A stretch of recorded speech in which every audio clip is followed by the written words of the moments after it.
Hi everyone, David Aragona and Mike Beer here taking a look at one of the stakes races in this late pick 5 sequence on Cigar Mile Saturday. Actually, the race right before the Cigar Mile is the Grade 2 Remsen. This one going as race 9. It is a mile and an eighth for the 2-year-old, so a real test of stamina for these juveniles. And Mike, we were just talking a little bit before we started recording. From top to bottom, this might be one of the deepest stakes races for the 2-year-olds, really outside of the Breeders' Cup, and that race was pretty top heavy. This one, you could make cases for a lot of runners in this 12-horse field. Yeah, I agree. This is a really, really interesting race. I do think there's a lot of talent in here. And so, no matter what happens in the Remsen on Saturday, I think a bunch of horses you're going to want to follow going forward. I found very few horses that were just easy tosses. Yeah, there are a few horses in here that were part of that Kentucky Derby Future Wager, Pool 2 of that was administered by Churchill Downs last weekend. And we'll see if anybody made some good bets, if any horses step forward in the Remsen this Saturday. You can see from my morning line, I've got it as a very competitive race. I think the money's going to be pretty spread around, though I do imagine that the number 2 Paladin will go off as the favorite, even though he didn't cross the wire first on debut, was elevated to that victory, goes out for top connections. And Mike, he drew a much better post position than some of his other main rivals in this race. He's got that going for him for sure. I mean, his horse, listen, he ran very, very well on debut, even though, it took a disqualification to get him placed first, but he ran really well in that race and he did show speed as well. So, being drawn to post 2 here with a, short run to the first turn there, this horse could fall into a pretty nice trip here. And something we know watching a lot of these mile and eighth races at Aqueduct is that making the front end is much easier from inside post positions than it is from outside post positions, with these fields going right into that clubhouse turn. And let's keep that in mind as we take a look at the Timeform US pace projector for this race, because the number 2 Paladin, Mike, I think he's going to have a great shot to get good position out on the front end, or at least out in a stalking position if somebody else has a really hell bent on going outside of him. But he's going to have physics in his favor as he's turning left from the inside post position. The number 10 Balboa, he's a horse that probably will go towards the lead, but making the lead from post 10 can be difficult. The same for a horse like the number 11 Talkin, who's got tactical speed, but he's one that probably will be content to sit the connections. And the number 7 Igniter, another one that's shown early speed. It's rated as a fast pace. I'm never quite sure how they're going to ride these 2-year-olds, though.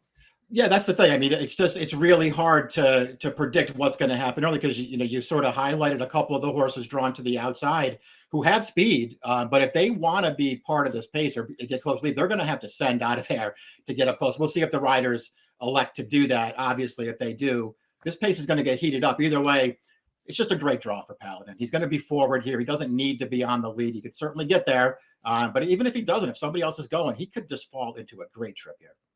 Everybody, if you're watching this video on YouTube, make sure to hit that like button below the video. That helps us with the algorithm. And also hit the subscribe button on the Daily Racing Form YouTube channel. We've got stakes previews of all of these stakes races on Cigar Mile Saturday. You don't want to miss any of them. Let's go through this field from the rail out, beginning with the number 1 Day 1 starter. This is a horse that looked like he was showing some potential in the first 2 starts of his career bike. He won with an 82 Beyer second time out. Though something to note about that race is that there was an incident at the top of the stretch where a horse clipped heels in behind him, and it looked like the horse that actually went down was going to be the main rival for Day 1 starter. That horse was just fine, came back after that. This horse stretched out last time in the Nashua, going the 1-turn mile distance, and was just pretty disappointing as the favorite. Yeah, not sure I like the Nashua that much as a race overall. This horse was certainly really disappointing in there. I didn't think he ran well at all in that race. You sort of pointed out that he did have pretty good speed when he broke his maiden 2 starts back on the lead, but the horse, not only did a horse, clip heels and fall in that race, who was, going to bring a real challenge for this horse at the top of the stretch, but that horse was also the favorite in the race who fell down. And so maybe this horse just really took advantage that day. The number 2 Paladin, the horse that I pegged as the morning line favorite based on this performance that we'll take a look at when he made his debut and the bettors were on him this day, betting him all the way down to even money, despite the fact that he was a first-time starter trying to get a mile on debut. The other horse highlighted there in behind these top 2 is Renegade. We'll get to him a little bit later. That is the horse that will cross the wire first, and there was a little bit of bumping in the stretch here, Mike. I thought that this was a controversial disqualification. It really could have gone either way. I'm not sure that it actually cost Paladin the victory, but this horse ran well, trouble or not, in the late stages. I thought that he got a very good trip up until this point, but he was a first-time starter going the mile distance. You would expect these types to improve. They paid a lot of money for him, $1.9 million. There are certainly expectations here, and he is one who is not supposed to have any trouble with some added distance. Yeah, exactly. I mean, there's so much to like about this horse. I'm kind of with you that, I'm not sure that I agree with the disqualification there. He did, the horse Renegade did bump him late in the late stages there, but I thought Renegade had this horse beat at the end. That takes nothing away from what Paladin did in the race. As you mentioned, not only was he a first-time starter, he was the only first-time starter in that field. Everybody else had at least one race under the belt. He had none. He did a lot of work up on the pace in there. He stayed gamely to the end. It's a very logical horse in this race. We'll see what kind of price he goes off at, and then it's your call, how short you want to go on him. The number 3, I did, has some more experience under his belt. Actually, he's already competed in a 2-turn graded stakes race. That was last time out in the street sense, where I thought he ran pretty well within the context of the race. Mike made a wide run around the turn before flattening out. I liked his maiden victory too back, because that was a race that kind of fell apart behind him, and he made the first move to break that race open. So there are some things to like. He's going to have to get a little faster in this field, though. Yeah, and maybe it's unfortunate for him that it seems like he's kind of landed in a really tough edition of this race. But I think I just kind of agree with you. It sounds like you like his last couple of races. So do I. I really liked his maiden win 2 starts back. I know it was a sloppy track. I just thought he ran really, really well in that race. And I didn't really love the trip that he got last time in the street sense. He got caught wide to the first turn. He made an early move in there. The race totally collapsed at the end, but he was still fighting on gaming to the end. I think he's a little bit better than he looks on paper. I agree with all that, Mike. I mean, he's a horse that I definitely looked at for a long time. I did not find a spot for him in my top 4, but he's a horse that I could have included. It's just a race where there are a lot of horses that you like, and you have to make some tough decisions about who you actually want to bet. The number 4, Grittiness, he's a horse that's going to be a bigger price in this race, one of 3 Todd Pletcher runners that was entered in this field. He is a maiden coming in here, and he did run the best race of his career last time when he stretched out to the 1-mile distance. He was no match for his stablemate Courting, but that was a very slow-paced race where he was rated after not breaking that sharply, and I did like the way that he was at least matching strides with the winner at the end, making up ground to get up into second. I think he's going to have to take another big step forward to beat a field like this, but he is one that still has some potential to improve. I think he does too. And I think there's a real chance that even more distance really works for this horse. And maybe it'll work more for him than some of the other horses in here too. Yeah, you're right. I mean, did he run great last time? No, but it was a 4-horse field. They were not racing in front of this horse as he sort of had to try to sit last of a tight pack, move to the outside for the stretch. I thought he finished up really, really well in that race. He's another one who I feel like he's probably better than he looks on paper. He's going to be a good price in this race. And I think added distance is really going to work for him. Another horse that's going to be a big price is the number 5, Chambersville. He's coming off a maiden victory last time out at Keeneland, but that was on the turf, and he's a horse who has raced on turf in all 3 starts so far, and he's going out for a trainer, Ken McPeak, who is one of the best trainers in the game with this turf-to-dirt move. But still, Mike doesn't really have the pedigree to say he's supposed to be better on the dirt, and I think he's a horse that is really going to have to improve on his turf races to beat a field like this. Exactly. He's just going to have to be way better on dirt than he is on turf. I'm with you. McPeak, with McPeak surface switchers, they're always horses you want to take a second look at. I think this is a turf horse. The number 6, Courting. He could be the shortest price of the Todd Pletcher runners in here. We'll see how that all works out. John Velasquez, who did ride the 2 main Todd horses, does land on this one, sticking with Courting, and can understand why, Mike. I mean, they purchased this horse for $5 million as a yearling, and he's got the pedigree to boot and justify that price because he's the full brother to Clairiere, Judge Miller. He's out of a Grade 1 winner of the Dam Cavorting. So there are a lot of expectations around this horse right from the start of his career. I actually liked his debut race. He was green. He ran on at the end, but we'll take a look at the second start where he was much more professional, got out to the front end. This was the small field we were referencing for Grittiness. That's the other Todd Pletcher runner that closes for second in here. But Mike, this race never really in doubt once Courting got towards the front end. You know he's going to finish. He's a horse that's bred to run all day. I mean, you could see he's still a little bit green here. He's looking around a little bit. I mean, he's shifting and coming to the top of the stretch. Once he finally levels off, I like the way that he puts this field away. And you do want to note when you watch this replay, and if you want to do so with your DRFTVs, you can watch the whole thing. On the gallop out, he's ridden out past the wire to get a little more out of that race. Yeah, exactly. I saw that too. Yeah, I don't really have anything to add to that. I know that, he did jump up as far as figures go when he broke his maiden last time, but he just did everything that you wanted to see him do in that race. Way more engaged early on than he was in his debut. He was just staying on so strongly at the end of that race. And that was sort of my takeaway from his debut as well. We got outpaced a little bit that day, but he was green in that race, but he was staying at the end, and he did that again last time. More distance is not supposed to be any issue at all for this horse. And I don't know about you, Mike. I'm not going to be concerned about the slight speed figure regression last time because that was a slow paced race. And you can't really run a fast speed figure when you go 112 to the 6 furlongs. They did throw in just under a sub 24 final quarter mile for Courting. The number 7 Igniter, he's the horse that actually beat Courting on debut. And that was Courting's debut, I should say. It was the second start for Igniter, who debuted sprinting at Saratoga behind Golden Tornado, who has since gone to the sidelines, but seemed like a pretty talented runner for Danny Gargan at the time. But Igniter was able to handle the stretch out in distance. We'll show the replay of this race. And Mike, he was another one that was much more professional, second time out, showed improved early speed. That is Courting in the pink and yellow silks in behind it, about 5th right now, who's closing on for 4th this day. But Igniter's the one that got the job done in here. And I like the way that he's taking these challenges in mid-stretch, Mike, and just really digs in to never let these horses by. And this is another one where if you watch the gallop out, Courting comes up to him at the end, and Igniter kind of kicks on again after the wire to not let that rival pass him on the gallop out. So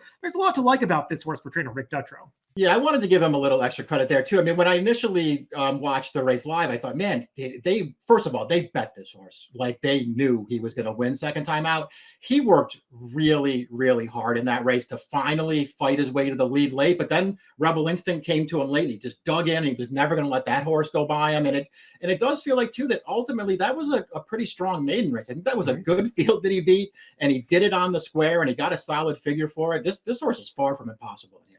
Yeah, Rebel Instinct, who you mentioned, came back to win, earning a Beyer speed figure that was 7 points higher next time out. And I'll also note, we're going to talk about some spotty work tabs for horses coming up. This horse has been drilled in the morning since his last race, 9 workouts since that maiden win. So I think Rick Dutrow has turned the screws on this one. The number 8, Concarno, a horse who's going to be a big price in this race, coming in from Parks and Laurel, broke his maiden at Parks 2 back, getting to the front end, controlling against an overmatched field. And really, that's the only race where he showed any ability, because the other 2 times, Mike, where he didn't make the front end, he just basically was uncompetitive, and I don't think he's going to make the lead in here.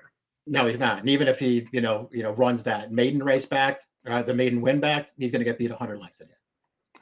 The number 9, a Renegade, he was the other horse in that replay that we showed earlier for Paladin that actually crossed the wire with a head in front of that Chad Brown rival. And Mike, just viewing that race in isolation, I liked the performance of Renegade more than I did for Paladin, because he was kind of pushed in at the start, was a little further back than I think Johnny really wanted to have him in the early stages based on getting jostled at the beginning of the race. But he traveled into the race really well, took a lot of kickback. He was still in the bridle at the top of the stretch, taking all that kickback. And once that hole opened up, I loved that turn of foot that he put in to run right up to Paladin. They dueled to the wire. He was able to hold that one off in the late stages, galloped out well. So all that says to me that he's a horse that's going to keep getting better without a distance. What I don't like is that there's a 17-day gap in his work tab between that November 14th drill and the December 1st drill that they just squeezed in right after he was entered for this race on Sunday. So I'm not really sure what to make of that, but if he can continue the progression that we saw last time, I think he's a major player in this race.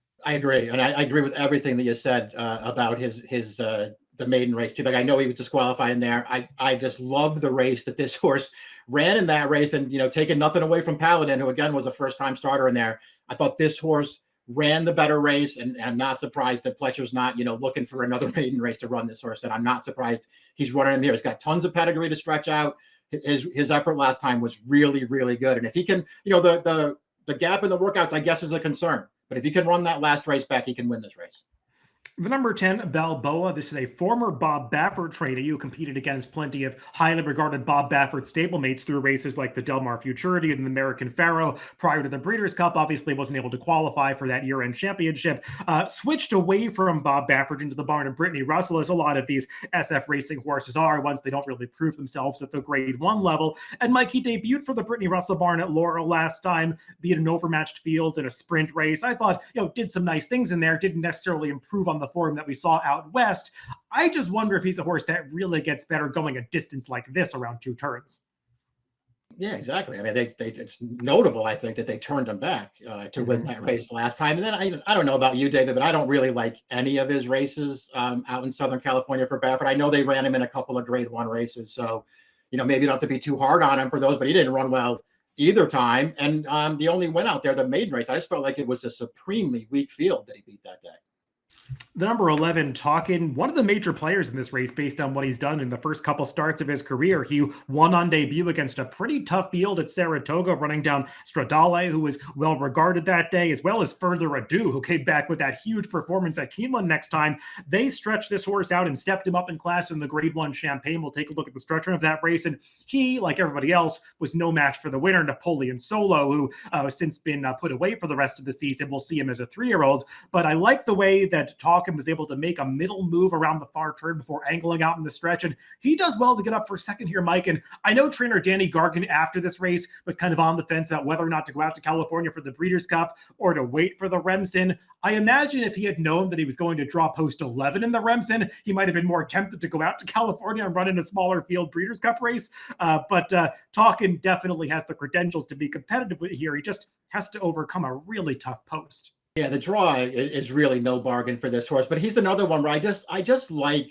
all of his races. Is that his debut was a really good performance. I mean, ultimately got a pretty good trip in that race, but he was dead game to close down a pretty heavily bet horse at the end. And then, that Champagne, man, it's not easy to get outpaced by a horse like that. I mean, this horse got outpaced early, had to do a ton of chasing, and he was staying on really nicely at the end, by the way, to outfinish Universe. And I know Universe hasn't won in his 2 starts since then, but he's run really well in 2 stakes races in Kentucky since then. So, I think he outfinished a pretty nice horse for second in the Champagne.